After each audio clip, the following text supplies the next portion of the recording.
보시겠습니다. 오늘 말씀은 요한계시록 7장입니다. 요한계시록 7장 1절부터 4절까지 저와 여러분이 한 절씩 교독하시고 그 다음에 9절부터 17절까지 교독하도록 하겠습니다. 1절에서 4절, 그 다음에 9절부터 17절 1절입니다. 이 일 후에 내가 네 천사가 땅 네 모퉁이에 선 것을 보니 땅의 사방에 바람을 붙잡아 바람으로 하여금 땅에나 바다에나 각종 나무에 불지 못하게 하더라.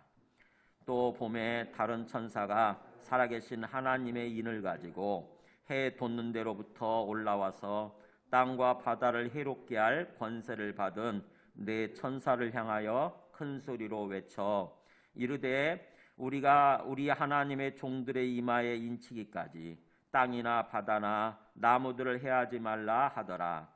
내가 인침을 받은 자의 수를 들으니 이스라엘 자손의 각 지파 중에서 인침을 받은 자들이 14만 4천이니 9절입니다.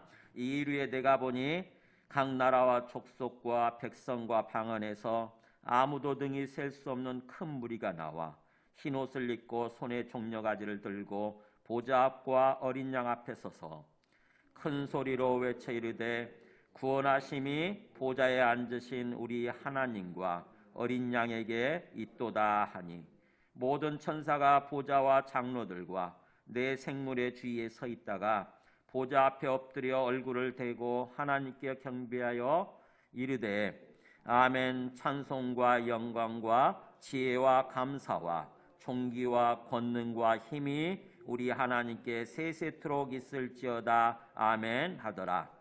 장로 중 하나가 응답하여 나에게 이르되 이 흰옷 입은 자들이 누구며 또 어디서 왔느냐. 내가 말하기를 내 주여 당신이 아시나이다 하니 그가 나에게 이르되 이는 큰 환난에서 나오는 자들인데 어린 양의 피에 그 옷을 씻어 희게 하였느니라. 그러므로 그들이 하나님의 보좌 앞에 있고 또 그의 성전에서 밤낮 하나님을 섬기매 보좌에 앉으신 이가 그들 위에 장막을 치시리니 그들이 다시는 줄이지도 아니하며 목마르지도 아니하고 해나 아무 뜨거운 기운에 상하지도 아니하리니. 같이 읽습니다.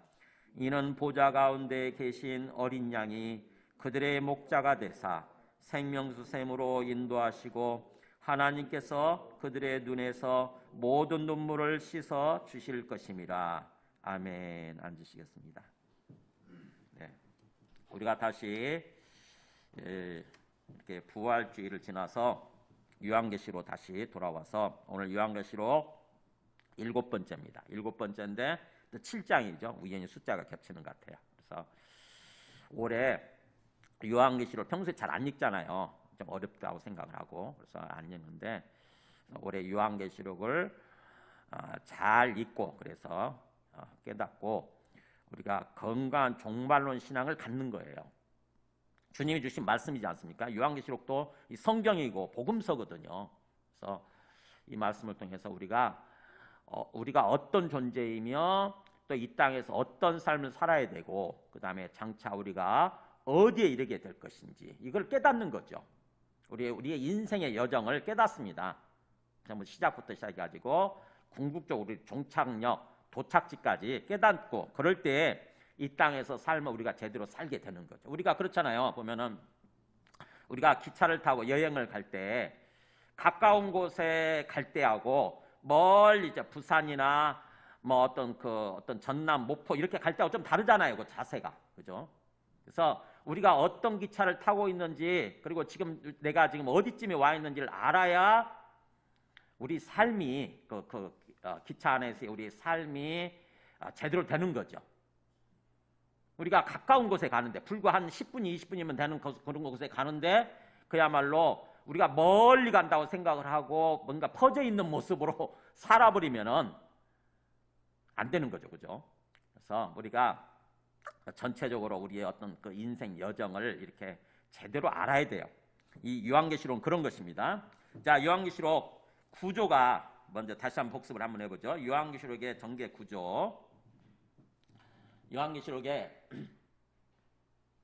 보면은 1장에 나와 있다고 할 때 힌트가 나와 있어요. 요한계시록 읽는 데 있어서 가장 중요한 힌트가 19절에 보면은 예수님이 직접 말씀하셨잖아요. 본 거, 지금 있는 일, 장차 될 일을 기록해라. 이렇게 돼 있는 거죠. 그러니까 네가 이미 본 거, 그 다음에 지금 현재 있는 일, 그 다음에 앞으로 일어날 일을 기록해라. 이렇게 그래서 요한계시록은 크게 보면은 그렇게 기록이 되는 거죠. 과거, 지금 있는 일, 현재, 그 다음에 장차 될 일, 미래. 그래서 이미 본 거, 과거, 현재, 미래 이렇게 기록이 돼 있는 거죠. 그 다음에 또 하나 중요한 힌트가 뭐냐면은 사람들은 여기까지만 되게 알기 쉬워요. 19절만 보고 이 10절 이거를 무시하기 쉬운데 그러면 이제 요한계시록의 길을 잃는 거예요. 요한계시록 읽는 데 있어서. 그래서 요한계시록에 또 중요한 힌트가 하나 뭐냐면은 10절에 나와 있는 대로 내가 성령에 감동되어라고 하는 표현이라고 하는 것입니다. 이게 4번 나와요. 요한계시록에서. 내가 성령에 감동되었다는 말은 in the Holy Spirit 이렇게 얘기하거든요. 영어로. 그러니까 내가 성령 안에서 이런 뜻이에요. 즉 다시 말하면 쉽게 얘기하면 성령이 나를 이렇게 품에 안으시고 이런 뜻입니다. 성령이 나를 품에 안으시고 데리고 다니시면서 하나하나 이렇게 보여주는 거죠. 그러니까는 그 표현이 4번 나오는데 이렇게 쭉 나오는 거죠. 1장 10절에 4장 2절에 17장 3절에 21장 10절에 이렇게 나오는데 그래서 이것을 따라서 이제 요한계시록의 전체 구조를 보면 어떻게 되냐면은 이렇게 되는 거죠. 본 거예요. 이게 1장 9절부터 20절 이미 본 것, 즉 계시를 해주시는 예수 그리스도. 그러니까 예수 그리스도로부터 계시 받는 거죠. 그거를 본 거죠. 그거 이미 받은 거잖아요. 그래서 계시를 해주시는 예수 그리스도를 본 거고 그 다음에 두 번째 지금 있는 일은 2장부터 3장까지예요. 지금 있는 일. 그러니까 교회의 현재 상태예요. 교회의 현재 상태. 이게 지금 있는 일이에요. 그 다음에 이제 4장부터 22장 5절까지 이게 전체죠. 어떻게 보면은. 이게 앞으로 일어날 일, 장차 될 일, 미래 일이에요. 근데 이거를 미래 일 내용이 중요하기 때문에 이렇게 나눠놓은 거죠. 3단계로 나눠놨어요. 장차 될 일을. 그래서 4장 1절부터 16장까지는 전체 우선 보여주죠. 전체. 세상을 악한 세상을 심판하고 우리 의인들을 구원할 거라고 하는 내용을 전체 그림을 먼저 보여주는 거예요. 그 다음에 두 번째 17장 1절에서 21장 8절은 앞에 내용 중에서 이미 보여준 내용인데 이미 말한 내용이에요. 근데 그 내용 중에서 중요한 내용을 뽑아가지고 그거를 클로즈업 시킨다고 그러죠. 이렇게 부각시켜서 더 자세히 보여주는 거. 그게 바로 뭐냐면은 바벨론의 멸망과 새 예루살렘 상의 등장, 도래. 그러니까 바벨론은 뭐냐면은 하나님을 믿지 않는 세상을 말하는 거예요. 하나님을 믿지 않는 이 악한 세상. 그거를 음녀라고 그러죠. 음녀, 음란한 여자. 반대로 새 예루살렘 성은 신부예요. 신부. 신부. 그래서 음녀를 멸망시키고 신부가 등장하는 거죠. 예수님의 신부가. 바로 우리가 구원받은 사람들이 예수님의 신부예요. 그 다음에 또 그러면 다 끝났을 판인데 그 중에서 마지막 21장 9절에서 22장 5절은 이 새 예루살렘 성의 구체적인 모습을 보여주는 거죠. 우리 예수 믿고 구원받은 사람들 또 그들이 살아가는 천국의 모습을 자세하게 보여주는 거. 이렇게. 그러니까 굉장히 이 요한계시록은 정밀해요. 아주 정교합니다. 정교. 대충 이렇게 기록하고 있는 게 아니라 단계별로 아주 전체를 보여주고 그 다음에 뭔가 중요한 것을 딱 클로즈업 시켜가지고 부각시켜서 자세하게 보여주고 그리고 마지막에 가장 중요한 거 가장 중요한 게 뭐예요? 천국이잖아요. 그죠? 우리가 나중에 완전히 구원받아서 살아갈 우리 천국이 중요하지 않습니까? 그거를 자세하게 보여주는 거죠. 이런 식으로 요한계시록이 전개가 됩니다. 이렇게 단계별로 꼭 이것을 나중에 우리 카톡에 이렇게 올려둘 테니까 이걸 보시면서 이렇게 요한계시록을 읽어보시기 바랍니다. 자, 그런 가운데 여기 보면은 다시 한번 그 구조를 보여주세요. 오늘 말씀이 어디 있냐면은 이 7장 여기 있죠. 여기. 그러니까는 이 요한계시록이 뭔가 그 심판이 이루어지는 게 전쟁의 모습인데 전쟁이 심판하는 거예요. 그래서 크게 3차례 전쟁이 있어요. 7인 심판, 7 나팔 심판, 7 대접 심판 이렇게 전개가 됩니다. 그러니까 한꺼번에 쫙 전쟁 한 번으로 심판하고 끝나버리는 것이 아니라 하나님은 우리를 구원하기를 원하시기 때문에 조금 어떻게 보면 찔끔찔끔 심판하시는 거죠. 조금씩 심판하시는 거예요. 그래서 강도를 좀 더 세게 하면서 사람들이 빨리 깨닫고 회개하도록. 그래서 첫 번째 7인 심판이 나와요. 4분의 1을 심판하죠. 전체를 심판하는 게 아니라 4분의 3은 남겨두고 4분의 1을 심판하는 게 나오죠. 그 다음 단계는 7 나팔 심판이에요. 나팔을 불면서 심판하죠. 그게 3분의 1이라고 나와요. 3분의 1, 조금 더 강도가 세지죠. 3분의 1 심판을 하는 거예요. 근데 거기서도 또 회개하지 않으면 나중에 마지막 심판, 7개점 심판이 나옵니다. 이거는 애누리 없이 그야말로 전체를 심판하게 되는 거죠. 그래서 이렇게 단계가 3차례 이렇게 단계별로 진행이 되는데 그 사이에 구원받은 사람들이 보여요. 구원받은 사람들을 보여줘요. 그러니까 7인 심판과 7 나팔 심판 사이에 구원자들 7장의 모습이 나옵니다. 오늘 말씀 여기 있죠. 7장 보여주고 그 다음에 또 나중에 7 나팔 심판 사이 7 나팔 심판과 7 대접 심판 사이에 또 교회가 나오죠. 이렇게 구원받은 사람들 이렇게 보여집니다.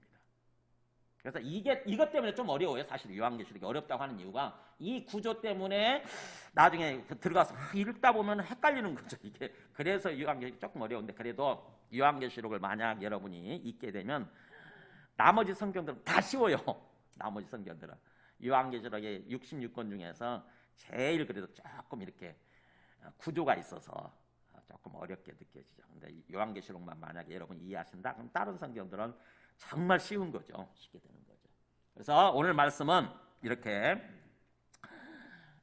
인심판과 나팔 심판 사이에 있는 그런 말씀이라고 하는 막간이라고 하죠. 막간, 소위 가운데 있는 어떤 막간의 모습을 보여주는 거죠. 막간에 우리 구원받은 사람들. 자, 오늘 말씀의 맥락을 한번 보겠습니다. 6장 17절 한번 보세요. 자, 인심판이 끝났을 때, 6번째 인심판이 끝날 때 17절에 이렇게 나오죠. 6장 17절에 그들의 진노의 큰 날이 이르렀으니 누가 등이 서리요 이렇게 외치는 사람들이 있어요. 와, 이거 엄청났구나. 엄청 큰일 났구나. 우리가 다 심판받아서 멸망하는구나. 그들의 진노의 큰 날, 이 진노의 큰 날이라는 게 화나시는 거죠. 하나님이 화를 내시고 진노하시고 심판하시는 거예요. 이 심판의 큰 날이죠. 뭘 보고 얘기를 하냐면은 누가 얘기를 하냐면은 15절에 나오죠. 땅의 임금들, 왕족들, 장군들, 부자들, 강한 자들, 모든 종과 자유인이 이렇게 나오죠. 세상에 있는 예수님 믿지 않고 살아가는 사람들이에요. 떵떵거리면서 이렇게 살아도 되는 것 마냥 떵떵거리면서 살아가는 세상 사람들, 땅의 임금들, 통치자들이네요. 그리고 또 그 왕족들, 귀족들이죠. 그 다음에 또 장군들, 그 다음에 부자들, 그리고 또 강한 자들, 또 모든 어떤 종들, 그 다음에 또 자유인들 몇 명이에요? 종류가 어떻게 되죠? 몇 가지죠? 하나, 둘, 셋, 넷, 다섯, 여섯, 일곱 나오죠. 이렇게 나와요. 요한계시록은 항상 7이라고 하는 숫자를 항상 활용을 해요. 해보세요. 7이죠? 그죠? 7가지잖아요. 7가지 종류의 사람들이, 즉 다시 말하면 모든 사람들 말하는 거예요. 아직 예수님 믿지 않고 구원받지 못하고 살아가는 모든 사람들이 평소에 그렇게 떵떵거리면서 살다가 하나님의 막 심판이 이루어지니까 두려워가지고 숨으면서 그잖아요. 그들이 막 산들과 굴과 산들의 바위 틈에 숨어들면서 외치는 거죠. 17절에 와, 그들의 진노에, 그들은 누구냐면은 하나님, 16절에 나오네요. 산들과 바위에게 말하되 우리 위에 떨어져서 보좌에 앉으시니 얼굴에서와 그 어린 양의 진노에서 우리를 가려달라 이렇게 얘기하잖아요. 제발 너무 무섭다 그러면서 너무너무 무서우니까 제발 이 산을 향해서 그리고 바위들을 향해서 외치는 거죠. 제발 우리 위에 떨어져 가지고 저 보좌에 앉으신 하나님의 얼굴 그리고 또 그 어린 양 예수 그리스도의 그 진노로부터 우리를 좀 가려다오. 너무 무섭다 이거. 그러면서 그들이 바로 앞에 나겠죠. 하나님 아버지와 예수 그리스도죠. 어린 양 예수 그리스도. 진노의 큰 날이 이르렀으니 누가 등에 설 수 있겠는가? 와, 이 심판을 누가 피할 수 있겠는가 하는 거예요. 다 망했구나, 다 죽었구나, 다 멸망했구나 이렇게 외치는 거죠. 근데 그들을 입장에서 보면은 그렇게 생각이 될 수 있는데 뭐예요? 하나님 입장에서 보면은 구원받은 사람들이 있다고 하는 것입니다. 심판받지 않고 구원받은 사람들이 이렇게 있다라고 얘기해 주는 게 이 요한계시록 7장이에요. 자, 그들이 그렇게 외칠 때 이제 7장 1절을 보세요. 7장 1절 눈으로 따라오면서 있습니다. 2일 후에 그러잖아요. 이 일이란 게 앞에 있는 일이죠. 그죠? 그 사람들이 막 외치고 두려워서 벌벌 떨면서 외치는 그 장면 후에 이 사도 요한이 내가 네 천사가 땅 네 모퉁이에 선 것을 보니 그랬잖아요. 천사 네 명이 등장하는데 땅 네 모퉁이에 딱 서 있습니다. 온 땅을 그렇게 네 모퉁이로 얘기를 하죠. 온 땅을 사각형으로 보는 거예요. 땅 네 모퉁이에 선 것을 딱 보입니다. 그러면서 땅의 사방의 바람을 붙잡아 바람으로 하여금 땅에나 바다에나 각종 나무에 불지 못하게 하더라. 바람이 지금 불려고 그러는데 바람은 뭐냐? 이게 하나님의 심판을 의미하는 거거든요. 심판의 바람이 온 세상을 멸망시키는 거죠. 온 세상을 심판하려고 하는데 지금 그 바람을 천사가 딱 붙들고 있는 거예요. 일단 그러면서 바람으로 하여금 불지 못하도록 딱 붙잡고 있다. 이 바람이 뭐냐? 성경에서 말하는, 성경에 보면은 나와요. 다니엘서 7장 한번 보여주실래요? 바람은 심판인데 보세요. 다니엘이 어떤 환상을 보냐면 다니엘이 진술하 이르되 내가 밤에 환상을 보았는데 여기 나오죠? 뭐라고 되어 있습니까? 읽어보세요. 하늘에 네 바람이 큰 바다로 몰려 불더라 이렇게 나오잖아요. 다니엘이 환상을 보는데 하늘에서 바람이 네 개의 바람이죠. 사방에서 바람이 바다를 향해서 부는 것입니다. 그랬더니 바다에서 뭐가 나오냐? 큰 짐승들이 나오는 거예요. 넷이 바다에서 나온다. 이 짐승들이 바로 뭐냐면은 바로 이 세상을 멸망시키는 세상의 통치자들이에요. 세상의 통치자들. 그러니까 어떻게 보면 하나님이 바람을 허락하셔서 그 바람을 통해서 어떻게 보면 세상을 멸망시킬 수 있는 그런 어떤 세상의 제국 통치자들이 등장하는 거죠. 제국들이. 옛날 얘기하면은 바빌론 제국, 헬라 제국, 그 다음에 또 페르시아 제국, 헬라 제국, 그 다음에 로마 제국 이런 것들이 등장하는 거죠. 성경에 이제 요한계시록도 그걸 배경으로 하는 거죠. 그래서 바람은 뭐다? 하나님의 심판이라고 하는 것입니다. 심판. 그거를 천사가 붙들고 있는 거예요. 아직 완전하게 불면 안 된다. 아직 완전한 세상을 완전히 멸망시키면 안 된다 이거죠. 바람을 딱 붙잡고 있는 거예요. 잠시 보류시키는 거죠. 왜요? 그것을 통해서 누군가를 구원해야 된다고 하는 것입니다. 보면 나오죠. 2절에서 4절까지 보세요. 그렇게 바람을 꽉 붙잡고 있는 장면을 보고 그 다음에 또 봄에 그러잖아요. 또 봄에 다른 천사가 이제 새로운 장면이죠. 살아계신 하나님의 인을 가지고 해 돋는 데로부터 올라와서 땅과 바다를 해롭게 할 권세를 받은 네 천사를 향하여 큰 소리로 외쳐 이르되 이게 바로 나오잖아요. 이게 땅과 바다를 해롭게 한다. 즉 다시 말하면 땅과 바다를 심판하는 거죠. 그게 바람이죠. 그걸 해롭게 할 권세를 받은 네 천사를 향해서 뭐라고 외치냐면 3절에 이르되 우리가 우리 하나님의 종들의 이마에 인치기까지 땅이나 바다나 나무를 해하지 말라 이렇게 하는 거예요. 아직 할 일이 있다고 하는 거죠. 뭐냐면은 우리 하나님의 종들의 이마에 인치겠다. 그러니까 뭐예요? 예수님을 믿고 구원받은 사람들이 바로 하나님의 종들이에요. 근데 그 사람들을 이마에다가 딱 표시를 해주겠다고 하는 거죠. 이마에다 도장을 찍는 거예요. 이게 이마는 여기를 말하는 거예요. 이 양쪽 미간 사이 여기다가 딱 도장을 찍는 거죠. 근데 우리 다 지금 도장 받은 사람들인데 표시 안 나죠? 왜냐하면 영적 도장을 받은 거니까. 성령에 의해서 영적 도장을 받은 거니까 표시 안 나요. 그러나 하나님은 알고 계시는 거죠. 그래서 우리 하나님의 종들의 이마에 도장을 찍을 때까지 인치기까지 잠시 해하지 말라 멈춰라 그러는 거죠. 그래가지고는 4절에 보세요. 내가 인침을 받은 자의 수를 들으니 이스라엘 자손의 각 지파 중에서 인침을 받은 자들이 몇 명이에요? 네, 14만 4천 명. 이게 유명한 말이죠. 신천지가 하도 이 말을 가지고 인용을 하기 때문에 14만 4천 명이 등장하죠. 인침받은 사람들, 즉 다시 말하면 하나님의 종들이라고 구원받은 하나님의 사람들이죠. 구원받은 하나님의 사람들이라고 도장 찍힌 인침받은 사람들 숫자를 세보니까 14만 4천 명이에요. 어떻게 해서 14만 4천 명이 되느냐? 그 5절에서 8절까지 우리가 읽지 않았지만 유다 지파부터 시작해가지고 12지파가 있죠. 각 지파별로 12,000명씩을 뽑아요. 12,000명, 12,000명 나오죠. 유다 지파 중에 인침을 받은 자가 몇 명? 12,000이요. 이렇게. 그러니까 12,000씩 12지파를 곱하니까 14만 4천 명이 되죠. 그죠? 그러면은 이게 무슨 뜻이냐? 이 사람들이 누구고 이게 무슨 뜻이냐면은 14만 4천 명을 숫자로 이렇게 계산하면 12 곱하기 12 곱하기 1000이에요. 계산되세요? 자, 12 곱하기 12 그러면 144죠? 거기다가 1000을 곱하면 14만 4천 명이 되는 거예요.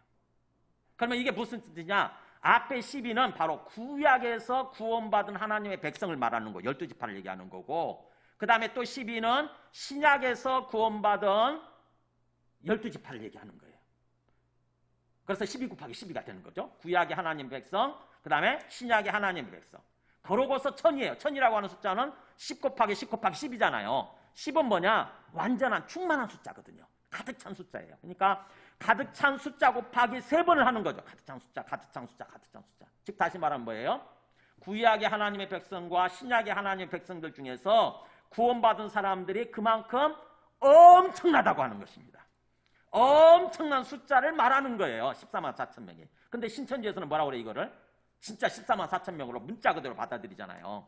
그래가지고는 자기들 그렇게 얘기했거든요. 신천지에서 14만 4천 명이 채워지면은 뭐 거기가 영원한 천국으로 바뀐다고 이렇게 얘기를 하는 거죠. 신천지가 영원한 죽지 않는, 더 이상 죽지 않는 영원한 천국으로 바뀐다. 우리가 죽지 않고 영원히 산다. 그렇게 얘기를 하잖아요. 그래서 이만희 선생님도 영원히 죽지 않고 산다 이렇게 얘기를 하잖아요. 엊그저께 제가 신천지 전도사하고 통화를 했더니 이만희 선생님 안 죽는다고 그러더라고. 절대로.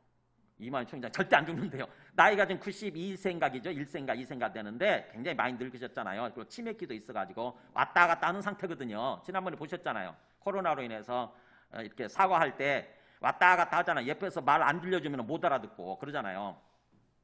안 죽는데요. 그래서 만약 죽을 것 같으면 어떡할 거냐고 죽으면. 그랬더니 죽으면 자기는 더 이상 안 믿을 거래. 더 이상 이 성경도 못 믿겠대 자기는. 만약 이만희 총장이 죽으면은 자기는 절대 성경 말씀도 못 믿겠대. 와, 그래서 제가 그랬어요. 저는 신천지 많이 알거든요. 제가 아는 집화장이나 교육장들은 이만희 총장 실제로 죽을 거라고 얘기하더라. 그렇게 얘기하거든요, 실제로. 좀 생각이 좀 깨인 사람들은 얘기해요. 아이, 죽습니다. 사실 죽습니다. 근데 이 전도사는 그냥 고지고대로 받아들이고 있는 거 절대 안 죽는데. 근데 뭐예요? 그냥 잘못 믿고 있는 거죠. 그래서 이 신천지는 굉장히 많은 것들을 잘못 믿어요. 그래서 여기 14만 4천이라고 하는 숫자는 상징적인 숫자입니다. 상징적인 숫자. 그래서 보면은 각 지파별로 이 사람들이 어떤 사람들이냐, 왜 이 사람 이 14만 4천 명이 어떤 사람들이냐, 우리 출애굽에 비추어서 좀 생각을 해봐야 돼요. 이스라엘 사람들이 애굽에서 출애굽을 하죠. 애굽 땅에서 이렇게 나오잖아요. 근데 어떻게 구원받냐면은 출애굽기 12장 13절 보면은 애굽의 장자들을 하나님이 심판하셔서 다 죽일 때에 어떻게 하라고 그러냐면은요. 어린 양을 잡아서 그 피를 대문 문설주에다 바르라고 그랬어요. 이렇게 문설주가 뭔지 아시죠? 이렇게 문기둥 또 문설주 이렇게 있잖아요. 가로막대. 거기다 이렇게 바르라고 그랬어요. 어린 양의 피를 발라라. 그러면은 그 피가 발라져 있는 집은 내가 심판하지 않고 뛰어넘겠다 이렇게 말씀하세요. 뛰어넘겠다. 여기 나오죠. 내가 피를 볼 때에 어린 양의 피죠. 그 문에 피가 발라져 있으면 내가 피를 볼 때 너희를 넘어가리니 이렇게 얘기해야 돼. 넘어가겠다. 이 넘어간다는 말 무슨 뜻이에요? 한자 말로 하면 이게 6월이에요. 6월. 그러니까 성경에서 6월절이라고 하는 명절이 나오잖아요. 그 6월절이 5월, 6월, 7월 할 때 6월이 아니에요. 5월, 6월, 7월 할 때 6월이 아니라 넘어간다는 말에 6월이에요. 영어로 패스오버. 그러니까 하나님이 애굽을 심판하실 때 뭐예요? 그 어린 양의 피가 묻어져 있는, 발라져 있는 이스라엘 집은 넘어가신 거예요. 뛰어넘으신 거예요. 심판하시지 않고. 그래서 그 어린 양의 피로 말미암아서 구원받은 거죠. 이스라엘 사람들이. 재앙이 너희에게 내려 멸하지 아니하리니 이렇게. 그래서 출애굽한 이 사람들은 그렇게 애굽에서 나온 것 자체가 구원이잖아요. 그래서 어린 양의 피로 구원받은 거예요. 우리들도 마찬가지예요. 우리들도 지금 어디서 나왔느냐? 사탄의 손아귀에 있다가 사탄이 인도하는 대로 삶을 살다가 사탄의 손아귀에서 빠져나온 사람들, 벗어난 사람들, 즉 다시 말해 우리가 구원받은 거예요. 지금 현재 우리 영적 출애굽 백성입니다. 우리가 영적으로 출애굽한 사람들이에요. 그러면은 그렇게 출애굽을 한 다음에 곧바로 가나안 땅에 들어가면 되는데 그렇지 않죠, 그죠? 가나안 땅에 들어가는 과정이 필요해요. 가나안 땅, 그게 약속의 땅이고 완전히 구원받은 땅이잖아요. 그 구원받은 세상에 들어가기 위해서는 뭘 해야 되냐면 전쟁을 해야 돼요. 전쟁. 원주민들하고 싸워야 된다고. 원주민들하고 싸워서 이겨야 돼요. 그래야 가나안 땅에 들어가서 행복하게 사는 거죠. 가나안 땅에 정착을 하고. 바로 그 싸움을 위해서, 전쟁을 위해서 하나님이 군대를 뽑는 장면이 나와요. 바로 민수기예요. 민수기. 민수기가 백성민자 숫자 할 때 그게 민수기지만 사실은요. 우리 그렇게 민수기라고 쓰지만 영어로는 넘버스라고 그러죠. 사실은 군대 숫자를 센 거예요. 군대 숫자. 그게 민수기예요. 군대 숫자를 센 거. 그래서 민수기 1장에 보면은 이렇게 먼저 싸우기 위해서 군대 편성하는 장면이 나와요. 이렇게 나오죠. 보세요. 민수기 1장 3절에 보면은 하나님 명령하세요. 이스라엘 중에 20세 이상, 즉 20살 이상으로서 뭐라고 합니까? 이게 싸움에 나갈 만한 모든 자를 너와 아론은 그 진영, 즉 지파별로 계수를 해라. 이렇게 하나님의 명령이 떨어져요. 싸워야 되니까 그냥 들어가는 게 아니고 영적 전쟁을 통해서 승리해야 들어간다고 하는 거죠. 그래서 군대 편성을 하는 거예요. 각 지파별로 숫자를 다 뽑아라. 싸움에 나갈 만한 남자들, 20살 이상 된 사람들을 군대를 뽑아서 군대 편성을 해라 이거예요. 그래가지고 그 말씀에 순종해서 군대 편성을 쫙 하죠. 이렇게 편성을 딱 했더니 끝에 가서 몇 명이 나오냐면은 총 계수된 자의 총견 여기 뭐라고 나옵니까? 60만 명이 좀 넘어요. 60만 3,550명이었더라. 참 신기하죠. 우리가 옛날에 몇 년 전만 해도 남한과 북한 이렇게 지금 우리 남한 군대가 몇 명이었죠? 60만 명 조금 됐잖아요. 60만 명. 신기하죠. 되게 비슷해요. 그래서 60만 이게 실제 숫자였어요. 그때 당시. 이스라엘 사람들의 군대 숫자. 이게 지파별로 숫자를 뽑았더니 지파별로 다 이렇게 뽑았더니 이렇게 숫자가 나온 거죠. 그런 것처럼 오늘 말씀에서 바로 이거예요. 이 영적 지파, 영적인 군대를 편성하는 거죠. 일종의 우리가. 이게 14만 4천 명은 군대예요. 군대. 주님의 군대. 즉 다시 말하면 우리 예수 믿고 구원받은 사람들은 이렇게 14만 4천 명에 속해 있는 것이고 그 다음에 우리가 주님의 군대라고 하는 것입니다. 이 말씀이 어디 나오냐? 그게 요한계시록 우리가 7장 하고 있는데 14장 1절을 가서 보면 나오죠. 14장 1절에 보면은 넘겨서 한번 보세요. 요한계시록 14장 1절. 그러니까 우리가 지금 어떤 존재이고 우리가 지금 어떤 상황 중에 있는지를 아는 게 중요한 거거든요. 하나님의 말씀을 통해서 하나님의 관점에서 우리 자신의 정체성이나 이런 게 대해서 파악하는 게 중요한 거죠. 14장 1절에 보면은 자 14만 4천 얘기 나옵니다. 보면은 여기 보죠. 내가 보니 좀 졸릴 수 있으니까 한번 1절 같이 읽어볼까요? 시작. 내가 보니 보라 어린 양이 시온산에 섰고 그와 함께 14만 4천이 서 있는데 그들의 이마에는 어린 양의 이름과 그 아버지의 이름을 쓴 것이 있더라. 여기 나오잖아요. 똑같은 14만 4천 아까 그 숫자에 그 사람들이에요 이게.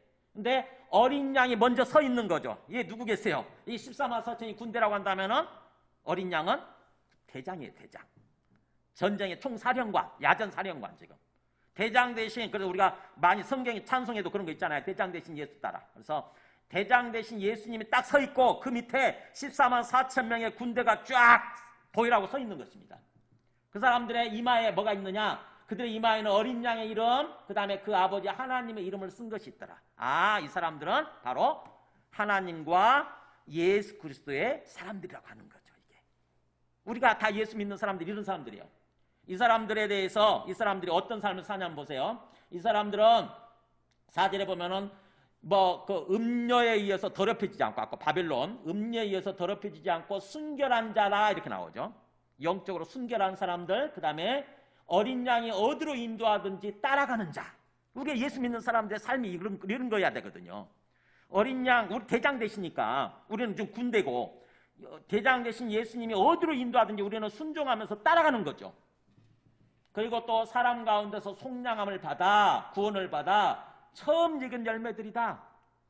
우리 아시죠? 수학하는 사람, 농사 지어본 사람들은 알아요. 첫 수학이 얼마나 귀하냐면요. 그죠? 아시죠? 귀한 사람들이라는 뜻이에요. 이게 첫 열매다 그 말은 하나님이 우리를 보시면서 정말 귀하게 여기고 사랑하시는 그런 존재라고 하는 거죠. 그러면서 하나님과 어린 양에게 속한 자들이니 그 입에 거짓말이 없고 흠이 없는 자들이더라. 바로 하나님은 우리가 그런 삶을 이런 삶을 살기 원하시는 거죠. 자꾸 뭔가 세상 사람들처럼 자꾸 거짓말하고 거짓된 삶을 사는 것이 아니라 거짓되지 않고 그 다음에 영적으로 흠이 없는 모습으로 살아가기를 원하시는 거죠. 이게 우리가 주님의 군대로서 쓰임받는 그런 모습인 거예요. 이런 군대를 가지고 주님이 싸우시는 것입니다. 나중에 요한계시록 19장을 한번 보여줘보세요. 19장 14절에 보면은 좀 더 구체적으로 나오죠. 보면은 이렇게 나오죠. 내가 하늘이 열린 것을 보니 19장 11절이네. 11절 보면 내가 하늘이 열린 것을 보니 사도 요한이 하늘이 열려 있는 장면, 하늘에서 일어난 장면을 보는 거예요. 보라 백마와 그것을 탄 자가 있으니 그가 공의로 심판하며 싸우더라.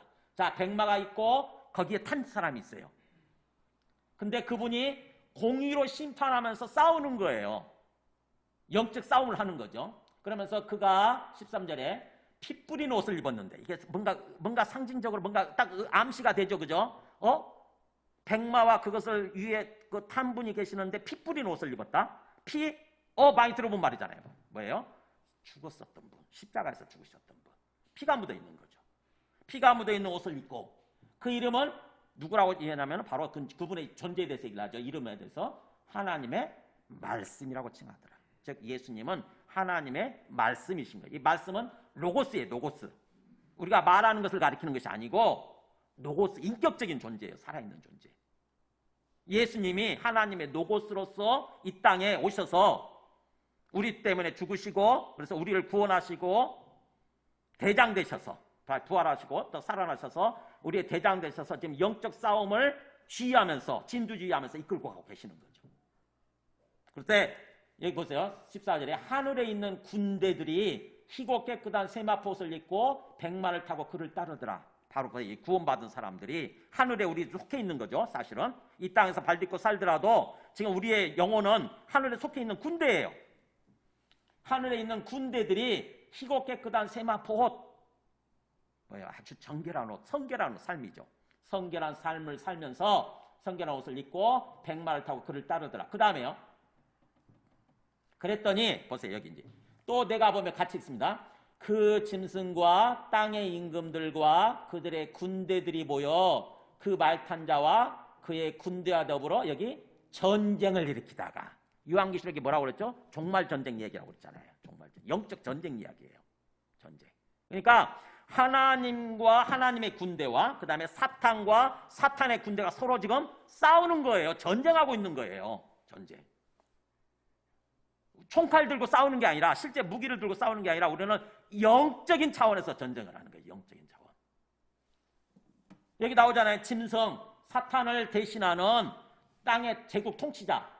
그때 당시 로마 황제죠. 로마 황제. 어떻게 보면 그때 당시는 그 황제와 그 다음에 땅의 통치자들과 그들의 군대들, 여기도 군대로 편성이 돼 있잖아요. 그들의 군대들이 모여서 그 말 탄 자, 백마를 탄 자와 그의 군대와 더불어, 이게 누구죠? 백마를 탄 분은 예수 그리스도고 그 다음에 그의 군대 누구예요? 바로 우리 예수 믿는 사람들 14만 4천 명 더불어 전쟁을 일으키고 싸우는 거예요. 이게 전쟁. 그랬다가 어떻게 되냐, 결과가, 최종 결과가 짐승이 잡히고 그 다음에 그 앞에서 표적을 행하던 거짓 선지자도 함께 잡히고, 그랬더니 이들이, 이 둘이 산채로 유황불 붙는 못에 던져지고, 그러니까는 이 사탄의 군대의 대장이라고 할 수 있는 사탄의 군대의 장교들이죠. 장교 들어갈 수 있는 짐승과 거짓 선지자가 잡혀가지고 살아있는 채로 유황불 붙는 못에 던져졌다고 하는 것입니다.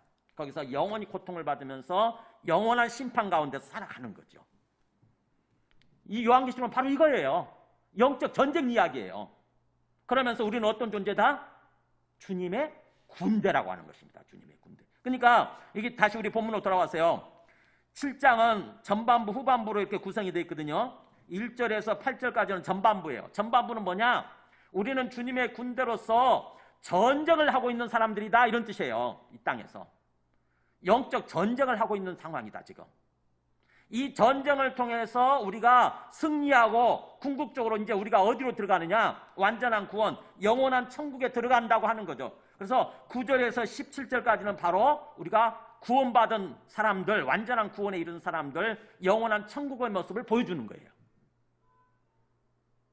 전쟁을 해야 된다고 하는 것입니다. 이 땅에서는 우리 영적 전쟁 중인 거예요. 자, 이 전쟁이 끝난 후에 9절 보세요. 이제 전쟁이 또 완전히 다 끝나기, 전쟁에 승리하는 거죠.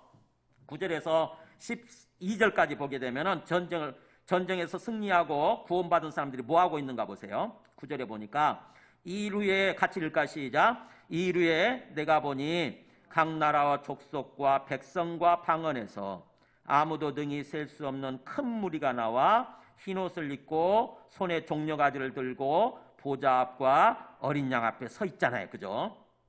자, 이 일 후에는 앞에서 전쟁이죠. 영적 전쟁의 모습 후에 그 장면을 본 후에 보라, 자, 사람들이 수많은 사람들이 있어요.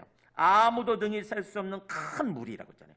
숫자를 셀래야 셀 수 없다는 거예요. 그러니까 구원받은 사람들이 엄청 많다는 거죠. 앞으로, 그죠? 구원받은 사람들이 숫자를 셀 수 있는 없을 정도로 엄청 큰 무리예요. 근데 거기서 그 사람들이 어디서 나왔습니까? 또 그 요한계시록이 항상 얘기하죠. 네 지역이잖아요. 나라, 족속, 백성, 방언. 이게 온 세상을 가리키는 상징적인 숫자예요. 이것도 또. 그러니까 사라고 하는 숫자는 온 세상을 가리키는 거야. 이렇게 온 땅, 온 세상을 가리키는 거죠. 그래서 우리 땅도 그렇게 얘기하잖아요. 사방 얘기하러 하지 않습니까? 한자말로 사방, 네 개의 방향. 방자가 모서리 방자죠. 제가 제 이름이 방자가 들어가 있는데 모서리 방자예요. 모서리 방자. 모퉁이, 이렇게 모퉁이. 그냥 네 모퉁이 하면은 온 땅을 가리키는 거죠. 이렇게. 그래서 나라, 족속, 백성, 방언, 즉 온 땅에서 아무도 등이 셀 수 없는 큰 무리가 나와 그 사람들이 어떤 모습입니까? 흰옷을 입고, 흰옷을 입고 있어요. 왜 흰옷일까요? 좀 비단 옷을 입고 있지. 이 흰옷이라고 하는 것은 그냥 하얀색 옷이 아니라 빛의 옷을 가리킵니다. 빛의 옷. 즉 다시 말하면 나중에 우리가 완전히 구원에 이르게 되면은 우리 모습이 부활해가지고 빛의 모습으로 바뀌는 거예요. 빛의 옷으로. 그래서 흰옷을 입고 그 다음에 손에는 종려가지를 들고, 종려가지는 바로 승리를 상징하는 거예요. 승리. 아, 우리가 드디어 전쟁에서 이겼다라고 하는 이 승리를 상징하는 종려가지를 들고 그 다음에 하나님 보좌 앞과 어린 양 앞에 서서 찬송하죠. 뭐라고 찬송합니까? 10절에 구원하심이 보좌에 앉으신 우리 하나님과 어린 양에게 있도다. 아, 하나님과 어린 양이 우리를 구원해 주셨도다. 그러면서 하나님을 찬양하는 거죠. 예배드리면서. 그러니까 우리가 나중에 구원받은 다음에 궁극적으로 우리가 어떤 삶을 사느냐? 우리를 구원해 주신 하나님을 찬양하고 예수 그리스도를 찬양하는 그런 삶을 사는 거예요. 그래서 우리가 이 땅에서 이렇게 예배드리는 거는요, 사실은 그것에 좀 흉내를 내는 거지. 흉내. 나중에 장차 우리가 계속 그런 삶을 살 판인데 이 땅에서 예배드리는 것은 장차 천국에서 정말 완전한 예배를 드리는 거죠. 정말 은혜가 넘치고 기쁨이 넘치는 완전한 예배를 드리는 그런 삶을 영원토록 살 판인데 그 삶에 조금 맛을 보는 거, 조금 흉내를 내는 거, 어떻게 보면 연습하는 거, 그런 거예요. 지금 우리 예배 드리는 거는. 그래서 예배를 막 지겹다고 생각하면 안 돼요. 예배라고 하는 것은 하나님을 만나고 하나님의 성령을 받아서 우리 심령이 바뀌는 거죠. 우리 심령이 막 상하고 굉장히 힘들잖아요. 그죠? 평소에 삶을 살면서 사람들로부터 상처받고 또 굉장히 어려운 현실 때문에 굉장히 힘든 삶을 살지 않습니까? 우리 심령이 막 깨지는 거죠. 근데 예배를 통해서 주님께서 우리를 어루만져 주셔서 또 성령을 부어주셔서 우리 심령이 회복이 치료되어지고 회복되어져서 주님의 은혜로 또 주님의 사랑으로 주님의 긍휼로 충만하게 되는 거예요. 기쁨이 되고 기쁨으로 소망으로 충만하게 되는 거예요. 예배를 제대로 드리면, 정말 살아계신 주님을 만나면, 그래서 그 마음을 가지고 항상 주님 앞에 나와서 예배를 드려야 되는 거죠. 예배를 드려도 되고 안 드려도 되고 그런 게 아니에요. 예배를 제대로 못 드리고 그래서 예배를 드리지 않고 우리 심령이 회복되지 않으면요, 삶이 더 힘들어져요. 너무 힘든 삶을 삽니다. 그래서 지금 구원받은 사람들이 그렇게 천국에서는 예배 드리는 장면인 거죠. 우리 구원해 주신 보좌에 앉으신 우리 하나님과 어린 양에게 찬송하고 예배를 드리는 장면. 우리 아까 처음에 찬송을 할 때 그 찬송이 있었잖아요. 우리 보좌 앞에 모였네에서 후렴구가 반복되는 후렴구가 그거 있잖아요. 구원하심이 보좌에 앉으신 우리 하나님과 어린 양께 있도다. 구원하심이 보좌에 앉으신 우리 하나님과 어린 양께 있다. 이게 핵심이니까 이걸 반복하는 거죠. 후렴구로 넣어가지고.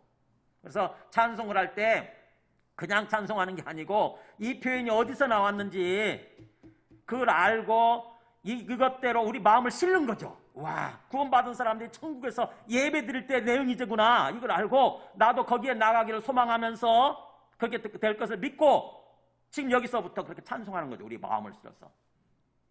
마음에 손을 들고 주님을 향해 주님을 바라보면 찬송하는 거예요. 구원하심이 보좌에 앉으신 하나님과 어린 양께 있도다. 아멘. 그러면서 찬송하는 것입니다. 그럴 때 우리 심령이 회복돼요.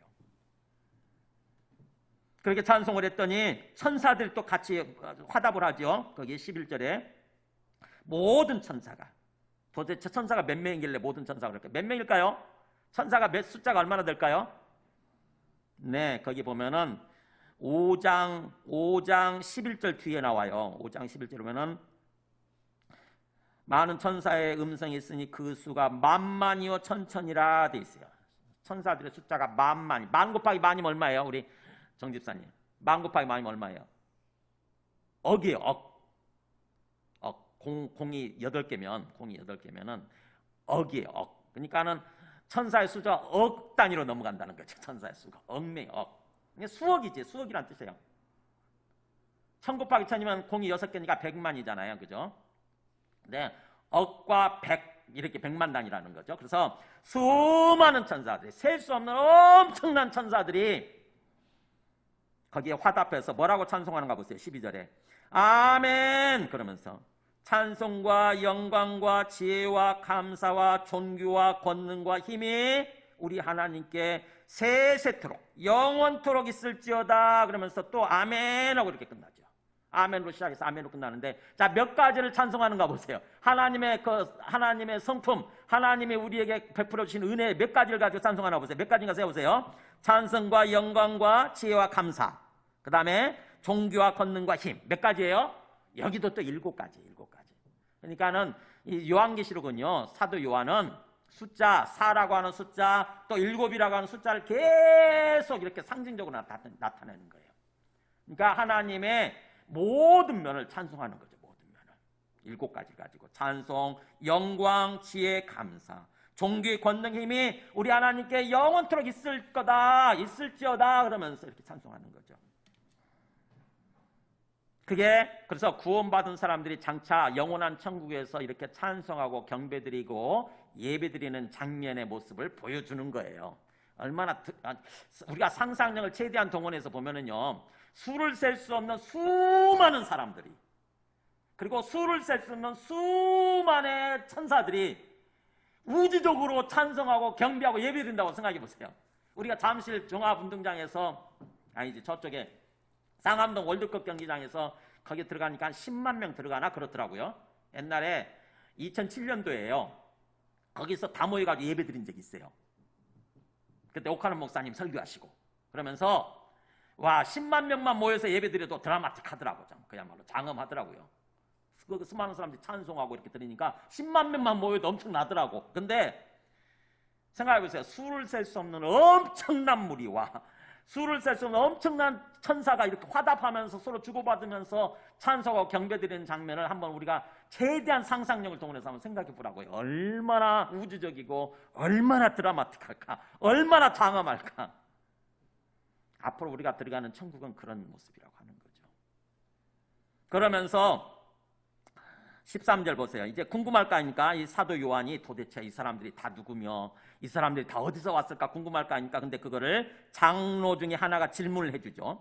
장로, 24장로 중에 한 명이 하나님 옆에 있는 24장로 중 하나가 13절에 그러죠. 응답하여 나에게 이르되, 그러니까 앞에 반응에 응답해서 그런 뜻이에요. 앞에 그 찬송하는 장면, 예배드리는 장면에 반응해서 묻는 거죠. 이 흰옷 입은 자들이 누구며 또 어디서 왔느냐 이렇게 질문해줘요.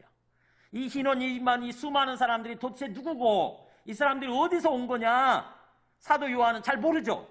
그래서 14절에 얘기하잖아요. 내가 말하기를 내 주여 당신이 아시나이다 그래요. 아이고, 당신이 이미 알고 있지 않습니까? 완료시대요. 당신이 이미 알고 있으니까 당신이 좀 말씀해 주세요 그런 뜻이에요. 당신이 확실하게 말씀해 주세요. 그랬더니 답변해 주죠. 그가 나에게 이르되, 읽어볼까요? 같이 시작. 이는, 같이 있습니다. 중요한 장면이니까. 이는 큰 환난에서 나오는 자들인데 어린 양의 피에 그 옷을 씻어 희게 하였느니라. 네. 이 사람들이 누구냐? 이 사람들은 큰 환난, 즉 대환난이죠. 한자말로 하면은 대환난에서 나오는 사람들인데, 즉 대환난을 통과해서 나온다는 거예요. 대환난을 통과해서 나오는 사람들인데 이 사람들이 어린 양의 피에, 예수 그리스도겠죠? 예수 그리스도의 십자가 죽음이겠죠? 예수 그리스도의 그 십자가에 그 옷을 씻어 희게 하였느니라. 자, 이게 무슨 말일까요? 우리는 어떻게 해서 구원받았죠? 예수 그리스도의 십자가로 말미암아 구원받은 사람들이 그죠. 예수 그리스도의 십자가, 예수 그리스도의 십자가 죽음, 그 예수 그리스도의 죽음을 통해서 우리가 사탄의 손아귀에서 벗어난 사람들이에요. 그래서 우리가 지금 구원받았죠. 기본적으로 영적 출애굽한 사람들이에요. 근데 여기서 끝나지 않고 우리는 어떤 삶을 살아야 됩니까? 네, 그 옷을 씻어 희게 하였느니라. 옷을 씻는다. 이 요한계시록에서 옷이란 말이 많이 등장해요. 옷을 세탁해가지고 희게 만든다는 말이 무슨 뜻일까요? 우리가 예수 그리스도를 믿고 그냥 천국 가면 되지, 무조건 천국 가면 되지, 또 옷을 씻는단 말이 무슨 말일까요? 한번 잠깐 가서 보실래요? 요한계시록 19장 한번 가서 보세요. 요한계시록 19장 8절에 보면은, 자, 신부한테 어떤 옷을 입도록 허락해 준다. 우리 신부가 무슨 옷을 입죠, 보통? 하얀 웨딩드레스 입잖아요. 그죠? 결혼할 때 신부가 하얀 웨딩드레스를 입듯이 우리 예수님의 신부인 우리가 예수님과 결혼하게 될 때 어떤 옷을 입느냐? 거기 8절 같이 읽어볼까요? 그에게 빛나고 깨끗한 세마포 옷을 입도록 허락하셨으니 이 세마포 옷은 성도들의 옳은 행실이로다. 네. 우리 예수님과 결혼할 때 어떤 옷이 허락이 되냐면 빛나고 깨끗한 세마포 옷이 허락이 돼요. 이게 뭘까요? 아까도 얘기한 것처럼 바로 빛의 모습으로 바뀌는 거예요. 예수님처럼 빛의 모습으로 우리가 바뀌는 거예요. 우리 모습이 빛의 모습으로. 그게 희고 빛나고 깨끗한 세마포옷이에요.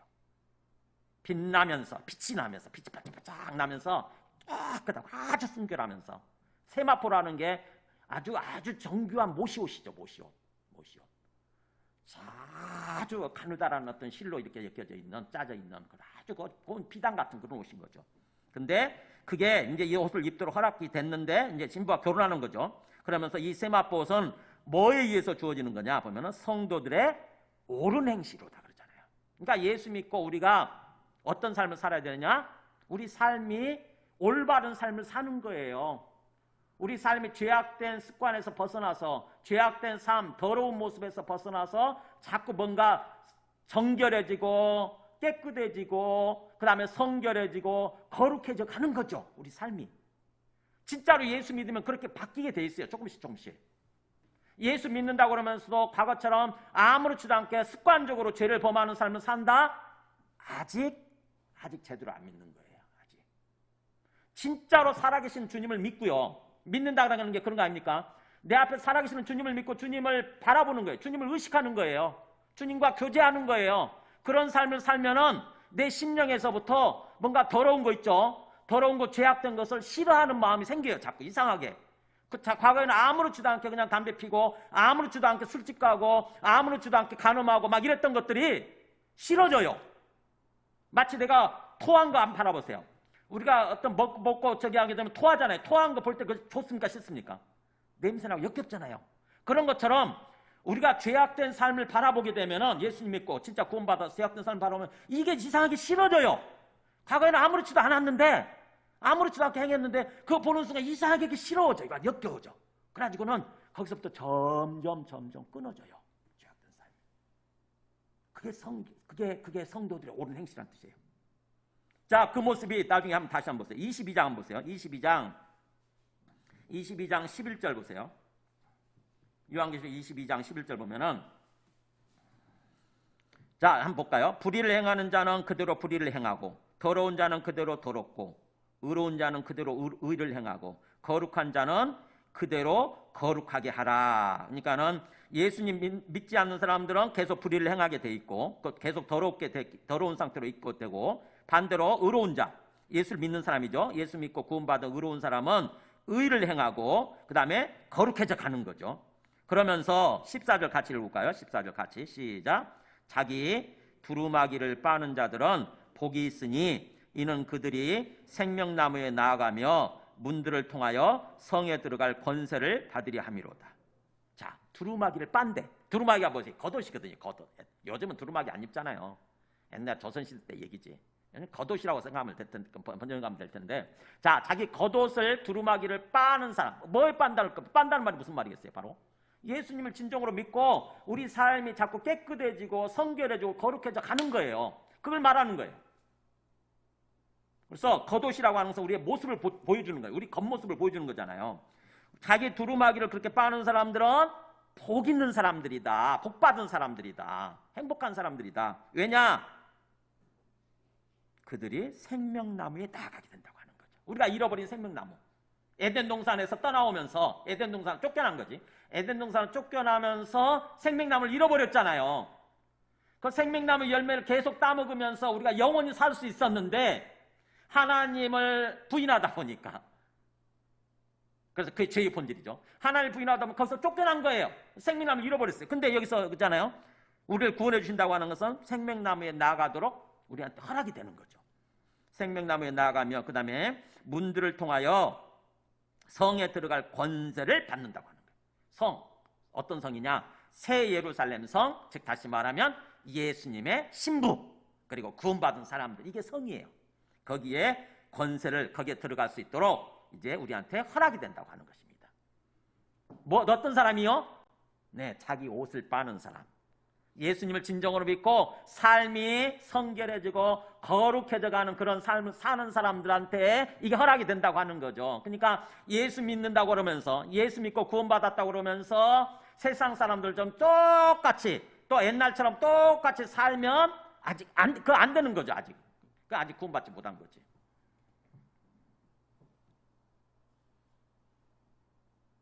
반대로 그렇게 구원받지 못한 사람들은 15절 보세요.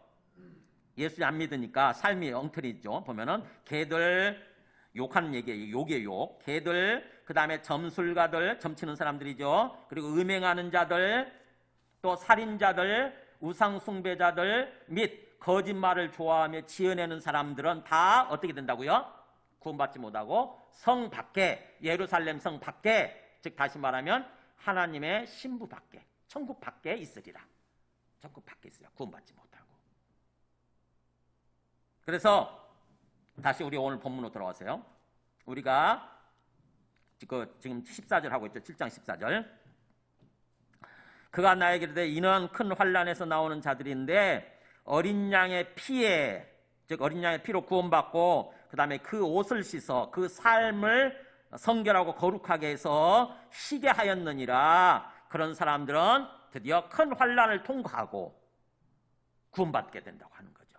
그러니까 큰 환난을 거쳐서 나오는 거예요. 우리가 예수 믿고 구원받으면 뭐 환난 전에 휴거된다 이런 말 들어보셨죠? 환난 전 휴거 들어보셨죠? 그 말이 틀렸다고 하는 게 이 성경 말씀 나오죠. 그죠? 우리가 예수 믿고 구원받으면 환난이 임하기 전에 휴거되는 게 아니고 환난을 통과하는 거예요. 우리가 환난을. 그러니까 환난이 우리한테 임하지만 우리는 환난을 극복할 수 있는 어떤 은혜를 받는 거죠. 하나님이 우리를 지켜주시고 보호해 주셔서 환난을 이겨내고 천국으로 들어가게 되는 거예요. 그래서 뭐 환난 전 휴거 이렇게 주장하는 사람들은 다 이단이에요. 사실은요. 잘못된 겁니다. 성경 말씀. 그래서 요한계시록이 나올 뿐만 아니라 마태복음 24장에도 나오죠. 환난 후에. 그러니까 환난을 거쳐서. 그래서 그 사람들이 이제 이렇게 구원받은 사람들이 어떤 삶을 사느냐. 15절부터 17절 보세요. 천국에서의 우리 삶의 모습이에요. 천국에서 우리의 삶의 모습. 그러므로 그들이 하나님의 보좌 앞에 있고, 항상 우리가 하나님 보좌 앞에 있구나. 즉 우리가 항상 하나님 눈앞에 있는 거예요. 항상 하나님 직접 보는 거지. 하나님 직접 보고 하나님이 항상 우리 앞에 있는 모습으로. 에덴 동산의 모습이에요. 그리고 그의 성전에서 밤낮 하나님을 섬기매. 하나님이 계신 성전에서 밤낮으로 항상 하나님을 하나님께 경배하고 예배드리고 하나님을 찬송하고 항상 하나님과 함께하는 사는 모습, 그게 하나님을 섬기는 거죠. 그런 모습으로 살고, 그 다음에 보좌에 앉으시니까 그들 위에 장막을 치시리니. 하나님이 우리가 앉아 있으면 하나님이 그 위에 장막을 치신대. 와, 장막 텐트잖아요, 텐트. 엄청나게 큰 텐트겠죠. 아까 우리 구원받은 사람들이 수억 명이라고 그랬는데, 그죠? 수를 셀 수 없는 엄청난 사람들인데 그 위에다 텐트를 친다고 생각해 보세요. 우주적인 텐트네. 무슨 뜻이겠어요? 하나님이 집을 지으시고 하나님 집에서 우리가 함께 산다는 뜻이에요. 이게 텐트, 장막이 집이잖아요. 집 옛날에는. 그죠? 집. 그러니까 하나님이 우리와 함께 한 집에서 산다 이런 뜻이에요. 천국이 그런 곳이에요. 그래서 그렇게 살게 되면은 주님이 항상 우리를 지켜주시고 채워주시고 보호해주시고 그렇게 되겠죠. 그래서 16절 17절 보면은 그들이 다시는, 자, 그 천국에는 뭐가 없습니까? 다시는 줄이지도 아니하고 목마르지도 않고 해나 아무 뜨거운 기운에 상하지도 아니하리니. 그잖아요. 이 땅에서 삶을 살아가는 동안 우리가 항상 참 힘든 게 인 거잖아요. 그죠? 먹는 것 때문에 힘들고, 먹을 게 없어서 배고픈 것 때문에 힘들잖아요. 굶주리고 항상 그게 시달리죠. 그리고 또 목마르고, 마실 물이 없어서 목마르고, 먹고 마시는 것 때문에 힘들잖아요. 그리고 또 해나 아무 뜨거운 기운에 상하지도 않아요. 항상 우리가 뭡니까? 질병에 항상 노출돼 있잖아요. 그죠? 질병, 죽음의 위협에 노출돼 있지 않습니까? 이 땅에 사는 동안 항상 무슨 병에 걸리고, 암에 걸리면 꼼짝 못 하잖아요. 그죠? 근데 천국에는 그런 게 없대요. 없대. 굶주리는 것도 없고, 목마른 것도 없고, 그 다음에 우리의 건강이나 생명을 위협하는 것도 없고, 완전한 세상이 되는 거예요. 완전한 세상. 모든 게 다 갖춰져 있고, 항상 건강하고, 항상 젊고, 항상 아름다운 모습으로 사는 거죠. 우리 인생의 최절정기의 그 모습으로 항상 영원토록 그렇게 사는 거예요.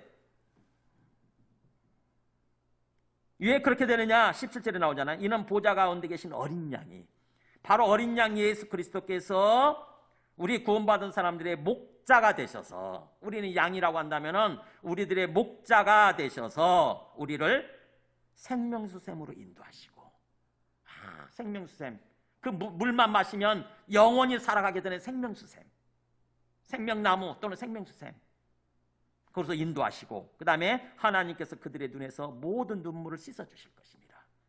우리 이 땅에서 사는 동안 우리의 어떤 고난, 고통의 대표적인 모습이죠. 항상 눈물을 흘리고 슬퍼하고 두려워하고 절망하고, 그거를 다 씻어주시겠대요. 그동안 힘들었지 그러면서 눈물을 다 씻어주시고 완전하고 완벽한 행복한 세상으로 인도해 주신다고 하는 것입니다. 이게 구원받은 사람들이 살아갈 세상이에요. 이게 조금 더 나중에 21장에 갔으면 좀 더 자세하게 나오죠. 한번 볼까요? 21장 3절에 보면은 이렇게 나오잖아요. 구원받은 사람, 아까 그 얘기를 반복하는데 자세히 보여주는 거예요. 내가 들으니 보좌에서 큰 음성이 나서 이르되, 같이 읽습니다.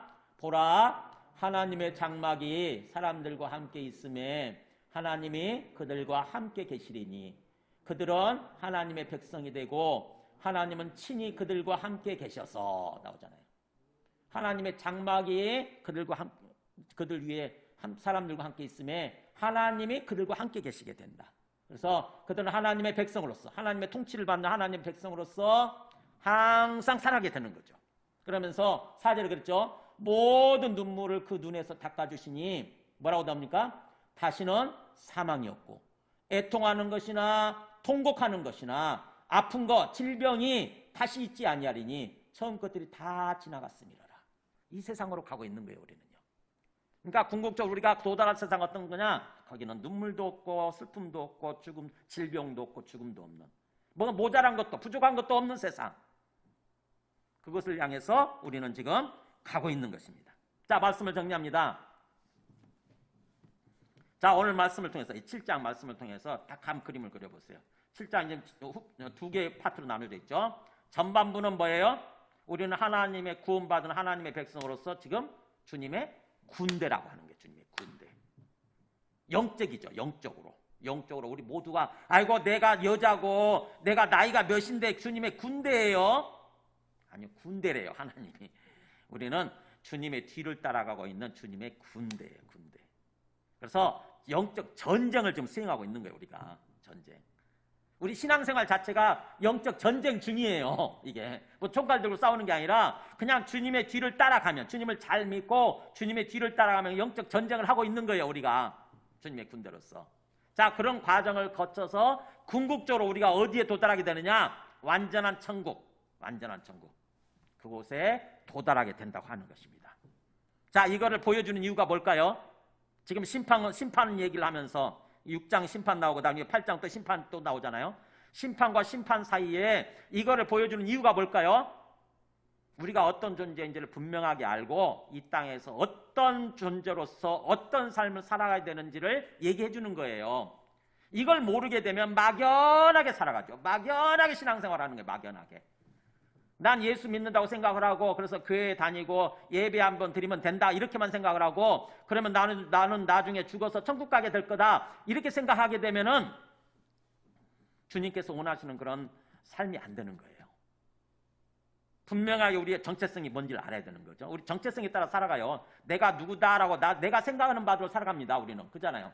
그죠? 내가 어떤 존재인다. 내가 사장이다고 생각하면 사장답게 살아요. 근데 내가 뭔가 어떤 그 회사에서 내가 어떤 존재다. 그러면 또 그 존재로 살아갑니다. 그래서 나 자신에 대해서 내가 어떤 존재라고 생각하는지 그 자기 정체성에 따라 사는 거예요. 그게 영어로 고상한 말로 아이덴티티 그러잖아요. 하나님이 우리를 어떤 존재로 바라보시느냐 하나님의 관점에서 우리를 생각할 줄 알아야 되는 거죠. 우리는 주님의 뒤를 따라가는 주님의 군대래요. 군대. 그래서 주님의 뒤를 따라가면 우리는 전쟁을 하고 승리하게 되는 거죠. 그러면서 그 전쟁에서 승리해야 우리가 영원하고 완전한 구원, 천국에 이르게 된다고 하는 거죠. 지금 그 말씀을 가지고 그래서 뭔가 지금 어려운 현실 속에서 힘을 내라고 말씀하시는 거예요. 힘내라, 힘내라.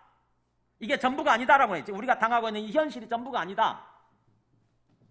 그래서 그 계시록 13장 9절 보면은 9절 10절 보면 여기 지금 사도 요한이 이 요한계시록을 통해서 하고자 하는 말씀들이 메시지가 나와 있어요. 이렇게 13장이면은 대환란, 큰 환란이 있을 때거든요. 13장에. 그러면서 이렇게 얘기하죠. 누구든지 귀가 있거든 들을지어다. 즉 말귀를 알아들으라 이거죠. 말귀를 알아들으라. 말을 듣고 알아들으라. 그러면서 사로잡힐 자는 사로잡혀 갈 거고 칼에 죽을 자는 마땅히 칼에 죽을 것이니. 그러니까는 이 땅에서 삶이 로마 황제가 막 예수 그리스도인이라고 그리스도 예수 믿는다고 이렇게 막 핍박하고 죽이고 그랬잖아요. 그래서 사로잡히게 되면 사로잡히게 될 거고 칼에 죽게 되면 죽게 될 거다. 근데 중요한 건 뭐냐? 여기 읽어볼까요? 성도들의 인내와 믿음이 여기 있느니라. 이때 중요한 건 뭐냐? 우리 고난의 현실 속에서 중요한 것은 인내, 믿음이라는 거죠. 인내와 믿음. 인내가 뭐예요? 오래 참는 거고. 그 다음에 믿음이 뭡니까? 살아계신 하나님을 믿고 의식하는 거거든요. 그래서 그게 우리가 영적 전쟁을 하고 있는 거고 영적 전쟁에서 승리하는 길이라고 하는 거죠. 성경은요. 하나 더 보겠습니다. 우리 디모데후서 2장 3절 한번 볼까요? 디모데후서 2장 3절 보면은 이렇게 사도 바울이 디모데한테 뭐라고 권면하나 보세요. 너는 그리스도 예수의 좋은 병사로 나와 함께 고난을 받으라 이렇게 얘기해요. 디모데야 너는 뭐라는 거예요? 그리스도 예수의 좋은 병사가 되라, 군사가 되라 이렇게 얘기하는 거예요. 그런 생각 해보셨어요? 나는 군인이다. 나는 영적 군인이다. 이런 생각 해보셨어요? 근데 성경은 그렇게 얘기하는 거죠. 너는 그리스도 예수의 좋은 병사는 군사잖아요. 좋은 군인으로서 나와 함께 고난을 받으라. 이런 말을 하는 거죠. 그러면서 병사로 복무하는 자는 자기 생활에 얽매이는 자가 하나도 없나니 이는 병사로 모집한 자를 기쁘게 하리 함이라. 그러니까는 우리가 군인이라고 한다면 항상 어떤 생각을 하냐면은 뭐예요? 내 마음대로 사는 게 아니라 우리의 대장, 상관이 명령하는 대로 살잖아요. 그죠? 그래서 아이고 상관이 명령을 했는데 너 일로 와 명령을 했는데 넌 어디까지 몇 시에 어디까지 가라. 그럼 명령을 했는데 아이고 저 바빠서 못 하겠어요. 그렇게 하는 사람 없어요. 군인은.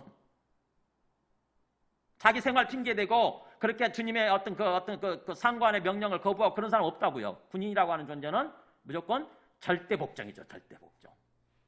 그래야 군인 그 위에 상관이 기뻐하는 거거든요. 마찬가지예요. 우리가 자기 생활 병사로 군인으로 복무하는 자는 자기 생활에 얽매이는 자가 하나도 없나니 이는 병사로 군인으로 모집한 자 우리 주님이세요.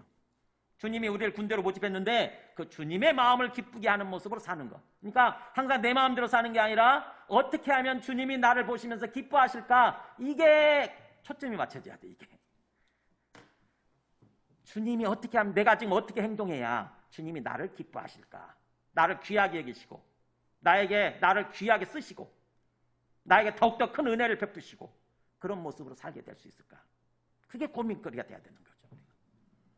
에베소서 6장도 보세요. 에베소 6장 10절에 보면은 자 사도 바울이 에베소에서 이렇게 얘기해요. 마지막으로 너희가 주님 안에서와 그 힘의 능력으로 강건해지고 그러니까 주님 안에서 또 주님이 주시는 능력으로 강건해지고 튼튼해지고 그 다음에 마귀의 관계를 능히 대적하기 위해서는 하나님의 전신갑주를 입으라 이렇게 했어요. 마귀의 간교한 계획, 간사한 계획. 그러니까 마귀는 아주 교활하게 간사하게 움직이거든요. 항상 그럴듯하게 말을 하고 속삭여 가지고 우리가 깜빡 속게 만드는 거죠. 그런 그거를 능히 대적하기 위해서 하나님의 완전 무장을 하고 있어라. 전신갑주, 영적 완전 무장이죠. 그러면서 우리의 씨름이라고 하는 것은 혈과 육을 상대하는 게 아니다. 우리 싸움, 이 씨름이 싸움이라는 거죠. 우리의 싸움은 혈과 육, 누구의 사람이 사람을 상대로 싸우고 있는 게 아니다. 우리는 지금 통치자들과 권세들과 이 어둠의 세상 주관자들과 하늘에 있는 악의 영들을 상대로 싸우고 있는 거다. 그러니까 사람으로 인해서 우리가 힘들기는 하지만 사실은 그 사람이 잘못한 게 아니라 그 사람 뒤에서 역사하고 있는 마귀, 사탄의 세력이 그 역사하고 있는 거죠. 그 사람 마음속에. 그렇기 때문에 우리가 내한테 상처를 주고 피해를 주고 아픔을 준 사람들 있죠. 그 사람들 미워할 게 아니라 그 사람 뒤에서 역사했던 사탄을 우리가 바라보는 게 중요해요. 사탄을 의식하는 게. 아이고 저 사람도 사탄에게 속아갔고 사탄에 넘어가서 저런 식으로 살고 있구나. 그래서 사람들한테 상처를 주고 피해를 주고 아픔을 주고 있구나. 그래서 그 사람을 어떻게 하나님의 관점에서 바라보게 되면은 그 사람들을 긍휼히 여기게 되고 이렇게 되는 거죠. 그래서 우리의 싸움이라고 하는 것은 지금 사람을 상대로 싸우는 게 아니다. 그러므로 하나님의 전신갑주를 취하라. 이는 같이 읽고 시작. 이는 악한 날에 너희가 능히 대적하고 모든 일을 행한 후에 서기 위함이라. 자, 우리가 살아가는 이 시기 영적으로 보면 악한 시기라고 하는 것입니다. 악한 때예요. 왜냐하면 사탄이 역사하고 있으니까. 나중에 이게 없어지죠. 사탄이 완전히 심판받아서 없어지게 되면은 이 세상은 완전히 새하늘 새 땅이 되는 거죠. 근데 지금 우리가 살아가는 이 세상이라고 하는 것은 그렇게 되기까지 악한 날이에요. 이 악한 날에 우리가 능히 승리하고 대적하고 말하는 그런 뜻이죠. 우리가 이제 이 영적 싸움에 승리하고 모든 일을 다 행한 후에 하나님 앞에 영원한 구원의 천국에 서기 위해서 이렇게 해야 된다고 하는 거죠. 전신갑주. 그래서 우리가 지금 처한 시기, 우리가 처한 상황은 바로 지금 영적 전쟁을 하고 있는 우리의 삶 자체가 영적 전쟁이에요. 지금 영적 전쟁. 우리는 주님의 군대라고 하는 것입니다. 주님의 군대. 그러면서 우리가 장차 완전한 구원, 완전한 천국에 이르게 될 거라고 하는 거예요. 자, 말씀을 정리합니다. 그래서 지금 우리가 이 땅에서 현실을 살아가면서 힘들죠. 힘들어요. 특히 코로나 때문에 너무 힘들잖아요, 요즘. 보이는 것만을 바라보지 마세요. 뒤에 주님이 살아계시고 목자 되시는 우리 주님이 살아계셔서 우리를 지금 품에 안으시고 인도하고 계세요. 이 고난도 주님이 허락하셨기 때문에 사실 일어난 거거든요. 이 고난을 통해서 우리를 정결하게 하기를 원하세요. 우리가 고난을 겪어야 우리가 좀 마음이 낮아지고 겸손해지거든요. 그래서 이 고난을 주님이 허락하셔서 우리를 자꾸 성결하고 거룩한 삶으로 인도해 가시고 빚어가시는 거죠. 일종의 빚어가시고 그 다음에 완전한 구원, 영원한 천국으로 지금 우리를 인도하고 계신다고 하는 것입니다. 그래서 지금 당장의 이 보이는 상황, 현실을 우리 육체적인 관점에서만 바라보지 마시고 좀 고개를 들어서 눈을 들어서 주님의 관점에서 생각을 해보세요. 주님이 지금 우리 앞에 살아계시고 주님이 우리를 지금 품에 안으시고 우리를 지금 인도하고 가시는 그런 중이라고 하는 것입니다. 그래서 항상 주님을 생각하고 주님을 바라보시고 주님을 의식하시고 주님과 함께 행하세요. 주님과 함께 뭐든지 절대로 주님 분리시키지 말고 완전히 망합니다. 주님 분리시키고 내 마음대로 하면 처음에는 조금 될 것 같아요. 사단에 속는 거지. 사단이 그런 식으로 유혹하거든요. 주님 같은 거 필요 없어. 주님 같은 거 믿지 말고 그냥 네가 해. 네 마음대로. 그러면 뭔가 그럴듯할 것 같은데 완전히 다 잃어버리고 다 멸망이 되는 거죠. 그래서 절대로 주님과 분리되지 마시고 항상 주님과 함께 주님을 앞세우고 가는 거죠. 주님을 앞세우고 우리는 주님의 뒤만 따라가면 돼요. 주님의 뒤만. 그런 삶을 사시기 바랍니다. 우리 함께 찬송하고 기도하겠습니다. 찬송가 351장. 자, 오늘